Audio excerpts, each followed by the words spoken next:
Suv dunyoda boshqa muqobili yo'q bebaho ne'mat. Bugungi kunda toza ichimlik suvi muammosi barchani tashvishga solayotgan global muammoga aylandi.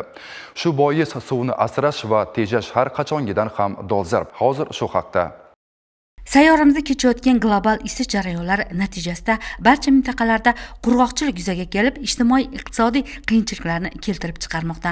Afrika qit'asida millionlab insonlarning qurg'oqchilik tufayli to'yib ovqat yemasligi, ochlikda azob chekayotganligi buning yorqin misolidir. Respublikamizda esa iste'molga yaroqli suvning 85% qishloq xo'jaligida ishlatilsa, 12% sanoat uchun va qolgan 3%gina insonlar ehtiyojiga sarflanadi. Bu haqda Xorazm suv ta'minoti aksiyadorlik jamiyati tashabbusi bilan Urganch shahridagi 18-son umumta'lim maktabida yosh avlod ongida suv iste'mol madaniyatini yanada rivojlantirish hamda ichimlik suvdan oqilona foydalanishni targ'ib qilish maqsadida tashkil etilgan targ'ibot tadbirida aytib o'tildi.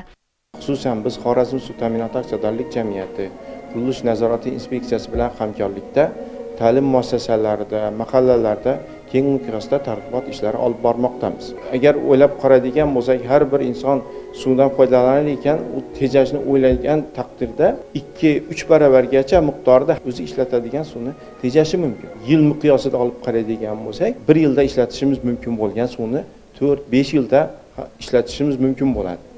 Natijada bu har bir inson kelajak bundan 200-300 yildan keyin tug'iladigan farzandi uchun ham suv resurslarini beziyon yetkazilishiga o'z hissasini qo'shgan bo'ladi. Suvdan foydalanish madaniyatini bolalikdan shakllantirish esa barchaga bu bebaho ne'matga nisbatan oqilona munosabatda bo'lishni o'rgatadi. Hozirgi kunda esa jahon miqyosida chuchuk suv ishlatish hajmining yildan yilga ortib borishi va buning oqibatida suv tanqisligi kelib chiqayotganligi ayni haqiqat. Targ'ibot tadbirida maktabning yuqori sinf o'quvchilari faol ishtirok etishdi. Ularga ichimlik suvini tejash, uy ro'zg'or yumushlarida suvdan oqilona foydalanish haqida filmlar namoyish etilib, ma'lumotlar berildi. Xorazm viloyati hududiy qurilish byudjet sohasida nazorat qilish inspeksiyasi tomonidan byudjet tashkilotlarida, mahalla fuqaro yig'inlarida va yuridik tashkilotlarda bir qator targ'ibot tadbirlari amalga oshirib kelinmoqda.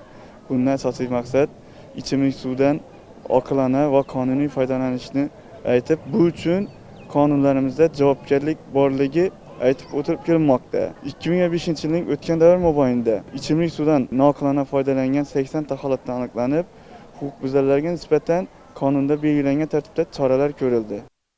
Maktab foyesida eka-burchak tashkil etilib, bu o'quvchilarning yashil tabiatni asrash bo'yicha tasavvurlarini yanada oshiradi. Eko tanlovlar o'tkazilib boshlandi. Maktabda ustozlar, geografiya, biologiya fan o'qituvchilari eko tanaffus, mazmunli tanaffus jarayonida o'quvchilar bilan turli ekologik bilimlarni mustahkamlash bo'yicha mazmunli tanaffuslar tashkil qilinmoqda. Ota-onalarimiz yig'ilishlar o'tkazganimizda, majlislar o'tkazganimizda bu haqda alohida aytib o'tamiz. Suvni tejab ishlatishni, elektr energiyasini, umuman tabiiy resurslardan oqilona foydalanish bo'yicha zarur bilim va ko'nikmalarni yetkazib berdik.